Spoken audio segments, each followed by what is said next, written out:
Hi, welcome back to Peregrine. Today I'll be talking about two words that mean the same thing as peregrine, so somebody living in a country other than their own. I'll be talking about the words expat and immigrant, the differences between them, and not so much in terms of their definitions, but actually the social implications of how we use them differently. I'll also talk a little bit about Repat and the whole trend around that word. So let's start with dictionary definitions. An immigrant is defined as somebody who has come to live permanently in a foreign country, whereas an expat is defined as somebody living outside their native country. So hearing these definitions, it sounds like expat is a broader term that can describe anybody living abroad, regardless of where they're coming from, where they're going to, whether it's long-term or short-term. It seems like you should be able to take a sentence with the word immigrant and just put in expat and it would still sound quite natural. But let's try to do that exercise and figure out if that matches how we actually use these words. So if I say, for example, these immigrants, they're coming here from abroad with their fancy foreign degrees, they're getting all these jobs in English and signing up their kids in these international schools, they're living in these total immigrant bubbles and living these immigrant lifestyles. That sounds a little odd. That doesn't really sound like what we're used to hearing. And if I say, oh, these expats, they are living in these expat ghettos, they refuse to assimilate, these expats are taking some resources from us, coming from their poorer countries, it sounds even a bit absurd. That doesn't really match how we're used to hearing these words. Of course, both examples that I cited sound really negative. They give a really bad impression of both expats and immigrants, but that aside, we can just tell that the way that we're used to hearing these words comes with really specific connotations. And actually, when I looked at these dictionary definitions, there's a little example sentence, and the example sentence says a lot. So the example sentence for an expat is a German expat has been living in Amsterdam for 14 years. So we have somebody who is from a Western country living in a Western country, actually quite long term. And the example sentence for immigrants is they're having a hard time getting rid of illegal immigrants. So already in the example sentences of the dictionary, we can see some strong differences between the way that we use these words. An expat is somebody who's coming from a country of equivalent means and who is staying there for the long term, versus an immigrant who is, perhaps illegal and somebody that you want to get rid of. So that already says a lot. But I also want to see how we are using these words in media, not just in this fixed way at the dictionary. So let's start with Instagram. I think that's always a good place to see how people speak and how they want to be perceived. I want to take a look at what comes up with the hashtags immigrant and expat. So let's start with the hashtag immigrant. So when I look at the hashtag immigrant, before I even look at any of the images, I can already see some of the suggestions that come up. So I see things like immigrant rights, immigrants make America great, immigrant stories. So right away it sounds quite political. But let's just take a look at the images for immigrant. So some of the images that pop up under hashtag immigrant are a lot of portraits of people just kind of standing strong or having some flags painted on their cheeks, or some messages about abolishing ICE. Also some things about the intersection of being an immigrant and being LGBTQ+. I see a lot of these success stories of being an immigrant and succeeding, and that's a lot of what's happening here. I even see this hustle like immigrants and these kind of messages about, working hard and overcoming hardship. So now let's look at the hashtag expat and see what comes up for that and if there are any differences in the kind of images or messages that come up. So here again, before I even look at the images, I'm looking at some of the things that pop up as suggestions. So I'm seeing things like expat life, expat family. I also see a lot of countries or cities like expat Paris, expat France. So right away, the messages sound quite different. We're not so much talking about something political like being strong. I don't see expat strong or expats make America great again. It seems more like lifestyle or, geographic, but it feels right away a lot lighter. So let's take a look at the images that come up for hashtag expat. So the most popular images for hashtag expat look quite different. I see a lot of nice landscapes. I see some mountains, some seaside views, some beautiful architecture, or in some cases, just some people out in the town looking at what seems to be maybe a really nice coffee shop. So the images here are quite different. I don't see anything political at all. I don't see any flags. I don't see anything about abolishing ICE. The statements here or the images or the whole universe that's being portrayed is really different. So the hashtag immigrant, just looking at least at the feed of images, was really something about strength and having some strong message to put across, versus expat, which just seems really light and beautiful landscapes, a nice lifestyle, and a lot more lighthearted.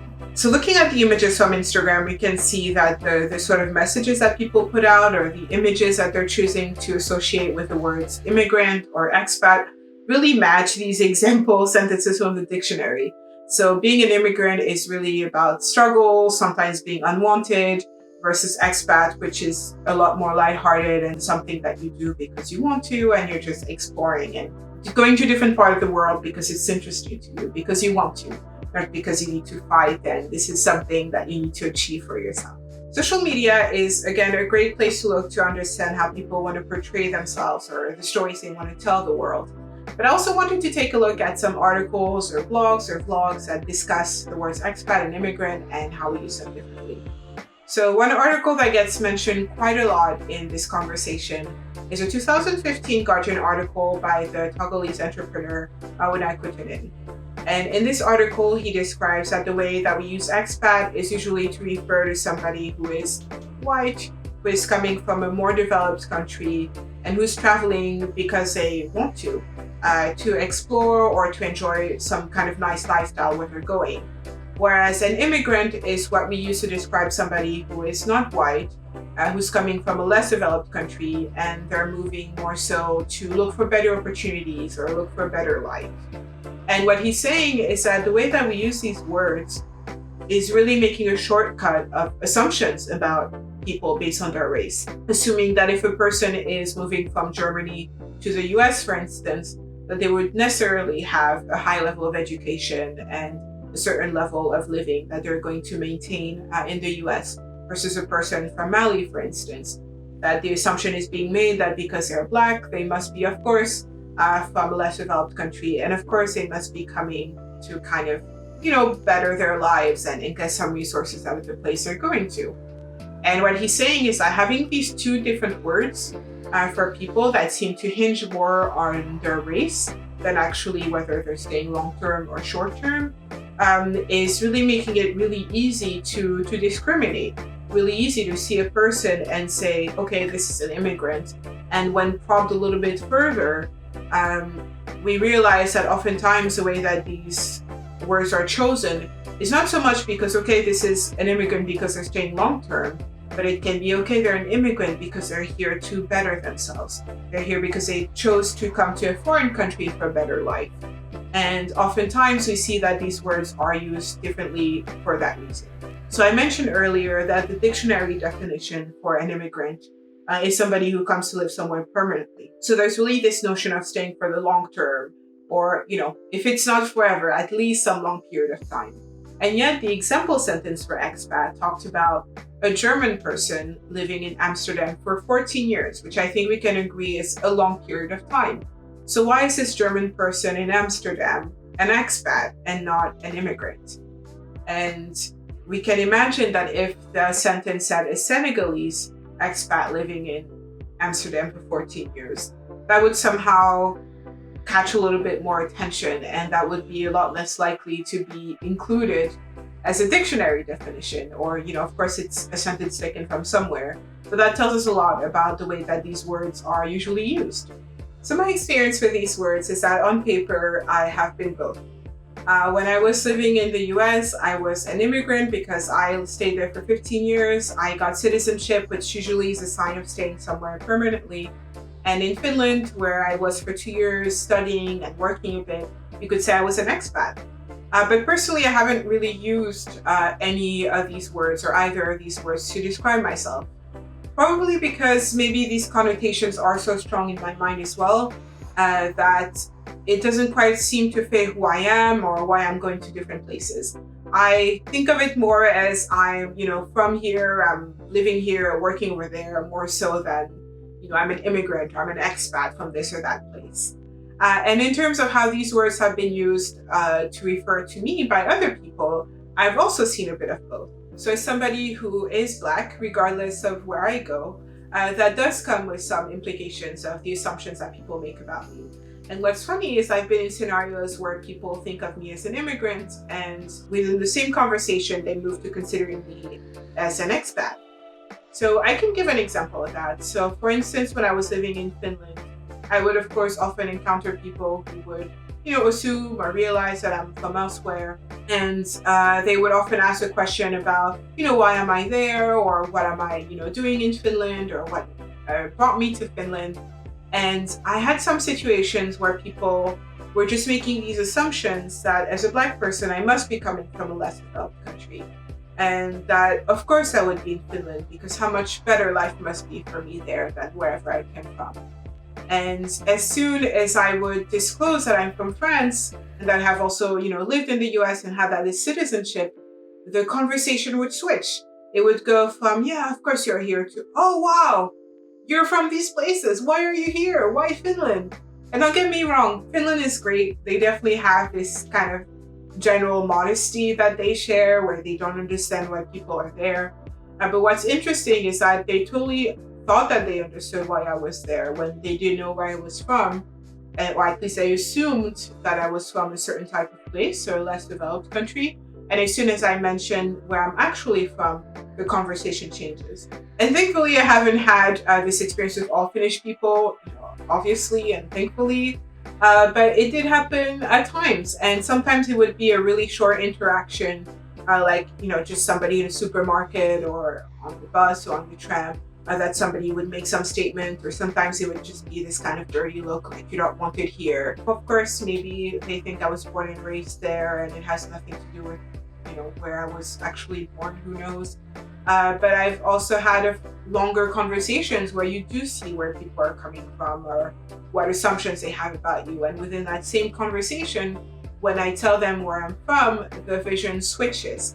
And that's why, to me, I definitely recognize this kind of dichotomy from the Guardian article about immigrants being seen as people of color. But in my experience, the race is really a shortcut for where you're from, or at least where you have nationality. And as soon as people have a sense of which countries are easily accessible to you, they make this assumption of where you would like to go, where life could be better, where there could be more opportunities or more resources for you. And once people have that information, that's when they start to say, okay, you're an expat. You're here out of choice because this is fun, because this is interesting, versus you're an immigrant. You're here because you really needed to get out of where you were to elevate yourself and elevate your life. And that's really where I see the distinction. It's more so about where you came from. And then the race is just a shortcut to make that assumption. So what are the solutions? What are the solutions to having these two words that, when used, can really reinforce discrimination or these preconceived notions that we have about people based on their race or based on the place that they come from? I see different solutions that are being proposed, at least in media generally. So in this Guardian article that I mentioned earlier, the author is proposing just getting rid of the word expat altogether. His argument is that expat isn't actually used to talk about people who are somewhere short-term. It's really more so about race. So let's just get rid of this word so that we can just have one word, immigrant, to describe anybody who's going to live abroad.